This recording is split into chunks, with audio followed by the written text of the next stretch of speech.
সুপ্রিয় শিক্ষার্থীবৃন্দ, আজকে আমরা রসায়নের দ্বিতীয় অধ্যায় পদার্থ অবস্থার পার্ট 5 নিয়ে আলোচনা করব। যে আজকে আমরা পড়ব পাতন।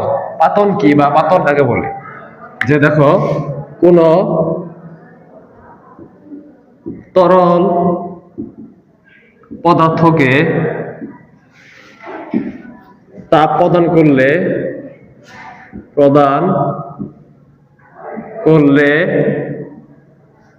তা জলীয় বাষ্পে পরিণত হয়। জলীয় বাষ্পে পরিণত হয় এবং এই জলীয়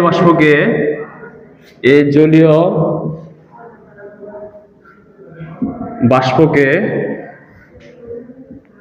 শীতলীকরণের মাধ্যমে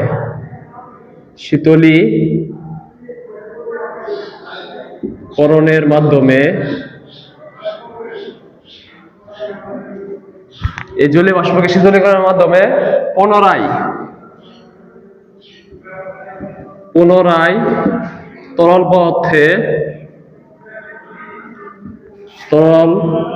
অবস্থায় নেওয়ার প্রক্রিয়াকে পাতন বলা হয়।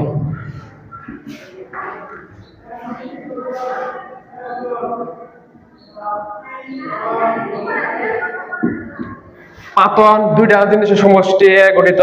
যে পাতন সমান কি? বাষ্পীভবন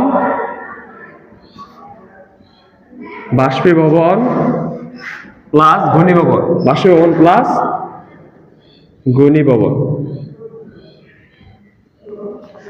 তাহলে পাতন কি?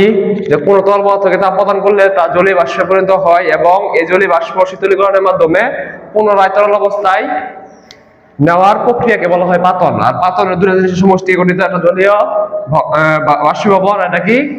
ঘনীভবন। এখন আমরা বলবো যে ঊর্ধ্বপাতন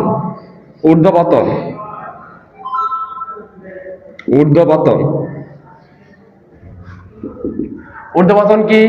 যে কোন কঠিন পদার্থকে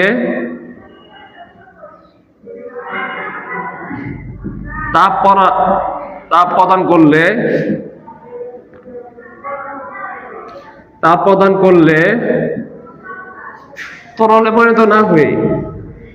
তরলে পরিণত না হয়ে সরাসরি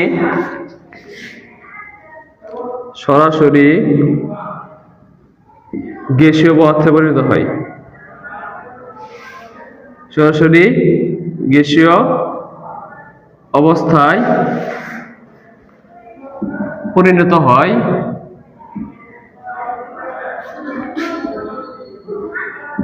তাকে ঊর্ধ্বপাতন বলা হয়। তাহলে ঊর্ধ্বপাতন কি? যে কোন কঠিন পদার্থকে তাপ প্রদান করলে তরলে পরিণত না হয়ে সরাসরি গ্যাসীয় অবস্থায় বা গ্যাসে পরিণত হয়, এই প্রক্রিয়াকে বলা হয় ঊর্ধ্বপাতন বলা হয়। আর যে সকল পদার্থের ঊর্ধ্বপাতন ঘটে তাদেরকে বলা হয় ঊর্ধ্বপাতিত পদার্থ। বলা হয়।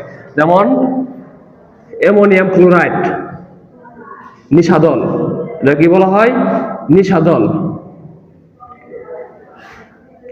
তারপর কর্পূর, নেপথেলিন,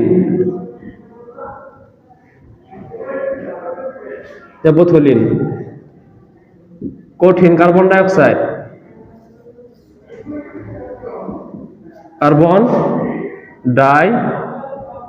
অক্সাইড, এগুলো ঊর্ধ্বপাতিত পদার্থ।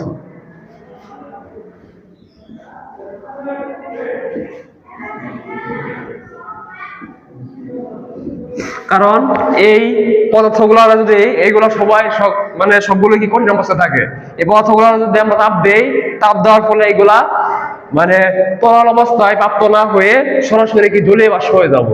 এইগুলো কঠিন অবস্থায় এগুলো চাপ দিলে সব পদার্থগুলো কি উইরা যাবো গা। তাহলে এইগুলা কি ঊর্ধ্বপাতিত পদার্থ।